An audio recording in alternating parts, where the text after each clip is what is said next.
All right, family, welcome back to another edition of Melon Manu. We're going to go ahead and get it started for today, June 4th, 2022. All right, and as you can see, we're going to hit you something up with big. All right, we're starting with Shift Gold as the economies around the world continue to crash, especially here in the U.S.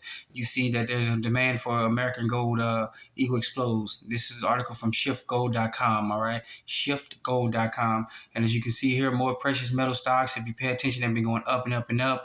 But as you see, the demand is going up, but the price fixing is in. We all know that there's fixing in, so the big boys, the whales, they can get in and get what they can, and then at any given time, they're just going to collapse it. All right, let's get into this article here. All right, said demand for American Eagle exploded in May, according to the latest data from the U.S. Mint. All right, the Mint sold 147,000 ounces of American Gold Eagle in varying denominations, totaling more than 200,000 coins. All right. 200,500 coins. That was an increase of 67% increase from March. All right, so there you go right there. Precious metals is going through the skyrocket here. We mainly hear about gold, but you don't hear much about silver, but pay attention to all precious metals, all right? Remember, get in here and do your own research to see what's going on. We just here to put the news out, and then you decide for yourself by doing your own information, all right? But get this article here. That is from shiftgold.com, shiftgold.com. All right, and then we got some good news here. This is from Reuters.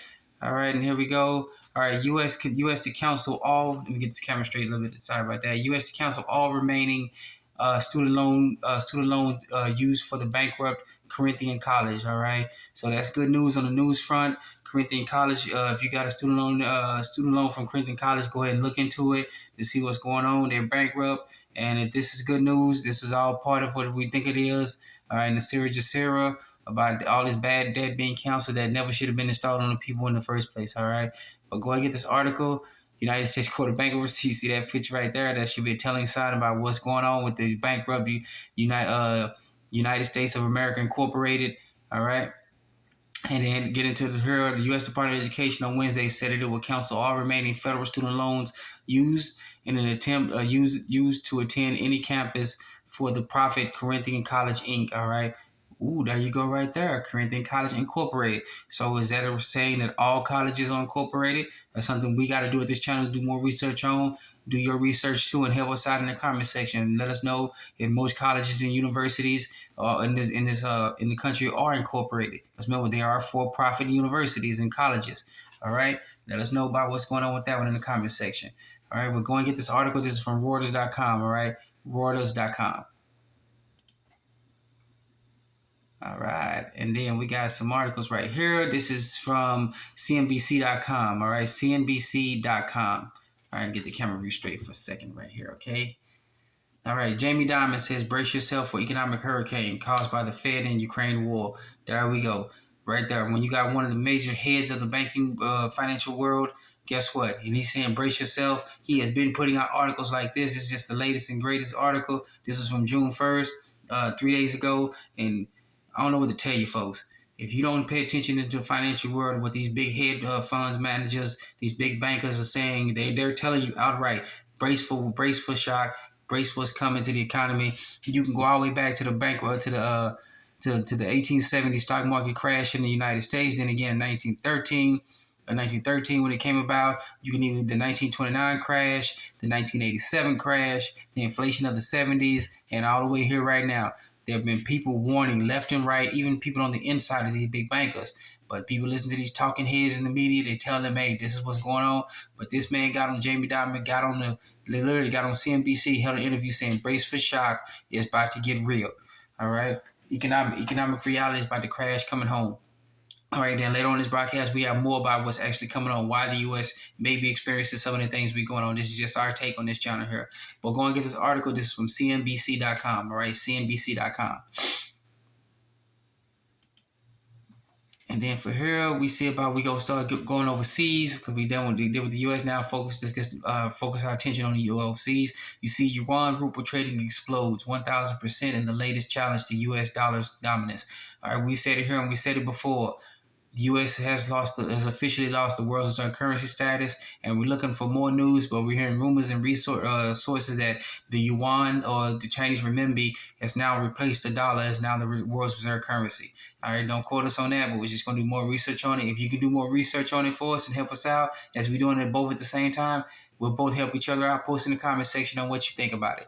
All right, but as we get into Market Watch, we see that all the sanctions they put on Russia have now backfired. The Russian ruble has recovered. The Chinese yuan has been going out the roof. They're both reporting their gold. The Russians have reported their gold reserves, some of it, and then we're expecting any news. Supposed to have been a few weeks ago. The Chinese would announce their gold holdings. All right, but they haven't came out fully yet, and quite a while to say what they had. All right. Get into this article here. The Russian ruble has rebounded sharply off the lows seen after the invasion of Ukraine. Although there remains a wide margin between price quoted in Moscow and those quoted offshore. All right. So they may be beaten down overseas in overseas countries like here in the U.S. the ruble, but you go over there, their money ain't so funny. It's actually doing some real thing. All right. So, but in the latest signs of hope of the bewildered Russian currency, Bloomberg reported Monday that the level of trade dominated by the yuan, USD, CNY, and ruble, USD, ruble has risen. So, in other words, U.S. dollar to the Chinese currency and the Chinese yuan and the U.S. dollar to the versus the ruble has risen over 1,067% to roughly 4 billion since the start of the war in Ukraine. All right, the surge in bilateral trade shouldn't come as a surprise, since both Russian President Vladimir Putin and Chinese leader Xi Jinping pledged to do just that earlier this year. So they pledged to get on with cooperation between each other. To heck with what's going on here in the States. We're all full of crap over here.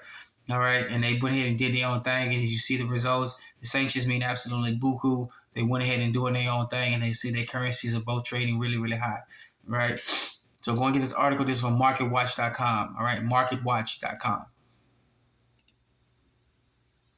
All right, and then we sticking with a little bit overseas here into Europe. You see German officials raid Deutsche Bank, DWS over greenwashing claims. All right, Deutsche Bank. We've talked about Deutsche Bank a myriad of times on this broadcast, and now they're back at it again. All right, greenwashing. Simply put it, we're gonna get into this article so we explain a little bit more. All right, what greenwashing is. All right, this is dated May 31st. In Berlin, German prosecutors raided assets manager DWS, all right, and the headquarters of its major owner, Deutsche Bank, on Tuesday over allegations of misleading investors about green investment, prosecutor says. All right, skip down here in a little bit article, though. It gets to what it says. All right, the prosecutors said said they were following up on news reports and a whistleblower allegation that DWS sold investments as greener and or more sustainable than they were, a practice known as greenwashing. So if you hear these coming out with all these investments talking about they're more greener technology, they're more in sustainability, everything else, and they're really not, that's actually fraud, and they're being prosecuted for that one. All right, so Deutsche Bank is in more deep doo-doo. This bank here is all sorts of in trouble. All right, we dated back, look at some previous broadcasts, and you see that Deutsche Bank has been in trouble for a few years now, and it looks like things may be coming to a head, or things may just not be getting even hotter for them. But all right, get this article here. This is from Euronews.com. All right, Euronews.com. EURONEWS.com. All right, Euronews.com. All right, and then for our final article here, we got a story about the International Monetary Fund. This actually happened toward the end of April, and we've been following this story, and it's actually come true. You can look this up, and you can search it on whatever engine you got. International Monetary Fund director admits we printed too much money. Duh. We all know that. What happens when you print too much money? It costs, and the money's devalued. The value of their money is devalued anyway. Most of it is fiat currency, but it comes the purchasing power is devalued, and people can't buy a little more. They can't buy it. Their purchasing power is down, and they can only buy less because there's more money out there. All right, so this is getting into this article a little bit. From Washington, D.C., in a recent appearance on CNBC panel, the chair of the managing director of the International Monetary Fund admitted that we may have printed, there they go with the trick words, we may, which they really have printed too much money, which is a key factor amidst the country's issue regarding inflation. All right, IMF director, if I butcher this, please forgive me. All right, let me know in the comment section. Kristalina Georgina, and somewhat of a controversial figure in some circles, considering her past exploits while acting as chief executive and eventual acting president of World Bank Group between 2017 and 2019 before moving to a role in the IMF in October 2019. All right, she especially Jovina found to have exerted under pressure the World Bank staff to boost Chinese ranking. All right, so she got all sorts of issues going on. This is kind of a lengthy article, but so we're not gonna really get into everything, but we got the gist of it. They say they printed way too much money. But go and get this article here. This is from redvoicemedia.com. All right, redvoicemedia.com. All right, and then we got here. We wanted to show you something that we've been quite following. We've seen the credit card debt clock right here.